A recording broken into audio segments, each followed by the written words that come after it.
दोस्तों, आज से बहुत साल पहले पहाड़ों में चक्कियाँ बहुत कम होती थी। गांव में एक या दो चक्कियाँ मुश्किल से होती थी और उस टाइम पे गेहूँ पीसने के लिए लोग एक नेचुरल चक्की का यूज़ करते थे जो पानी से चलती थी। उसको घट या फिर घराट बोलते हैं। आजकल ऐसी चक्कियाँ जिनको घट या घराट बोलते हैं वो तो रही नहीं, क्योंकि पानी बहुत कम हो चुका है नदियों में। तो आज की जो कहानी है वो ऐसे ही घट से रिलेटेड है। दोस्तों, पिथौरागढ़ के एक छोटे से गांव में एक ऐसा ही घट था जिसका रखरखाव और देखभाल पूरे गांव के लोग मिलकर करते थे। और जब चक्की पीसने का नंबर आता था तो सबका 1 बाय 1 नंबर लगता था। किसी का दिन में होता था, किसी का रात में होता था। तो उस गांव का एक आदमी था, हयात सिंह, जिसकी उम्र लगभग 50 साल थी। तो हयात सिंह का नंबर आता है रात में, और रात का जो नंबर होता था वो शाम को 7 बजे से लेकर सुबह 7 बजे तक होता था। उसके बाद फिर दिन वाला पीसता था। तो शाम को 7 बजे हयात सिंह अपना गेहूं का कट्टा लेके पहुंच जाता है घट। और दोस्तों, ये जो घट था वो गांव से लगभग 3 किलोमीटर दूर था, नदी के किनारे। और उस घट से थोड़ा सा नीचे लगभग आधा किलोमीटर दूर एक कब्रिस्तान था, जहाँ पे जो लोग सुसाइड या फिर ऐसे बीमार होकर मर जाते थे उनको दफनाया जाता था, जिनको जला नहीं सकते।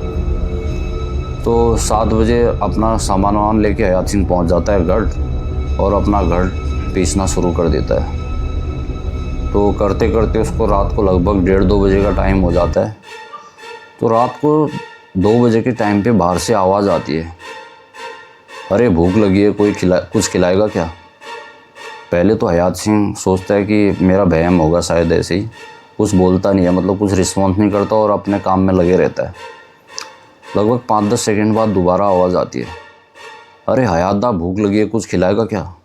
अब ये सुन के हयात सिंह एकदम घबरा जाता है और चौंक भी जाता है। वो सोचता है, यार इतनी रात को कौन होगा और मेरा नाम कैसे जानता है। तो हयात सिंह बाहर देखता है, दरवाजे से बाहर कुछ साफ नहीं दिखाई देता है उसको, बस ऐसा लगता है कोई परछाई टाइप की अंधेरे में, एक बहुत लंबी परछाई।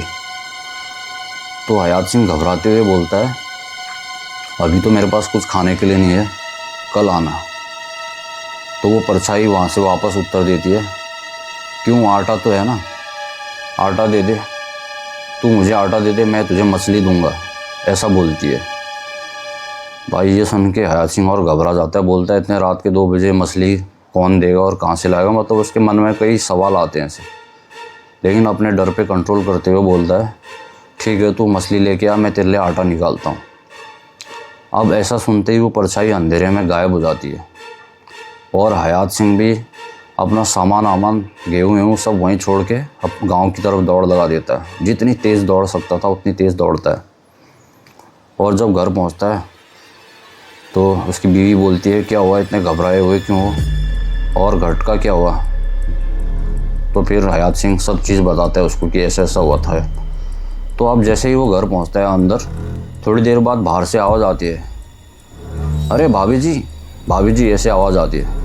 तो हयात सिंह उसकी बीवी जैसे ही बोलने वाली थी उसका मुंह बंद कर देता है अपने हाथ से, क्योंकि बोलते हैं कि ऐसी जो शक्तियाँ होती हैं रात में, बुरी नेगेटिव एनर्जी, वो आपका नाम लेके ऐसे जानी पहचानी आवाज़ में आपको बुलाती है, और अगर आपने उसका जवाब दे दिया तो फिर वो उसका साया आपके ऊपर चढ़ जाता है। तो दोस्तों, ये थी घट से रिलेटेड एक बहुत पुरानी कहानी जो मैंने स्कूल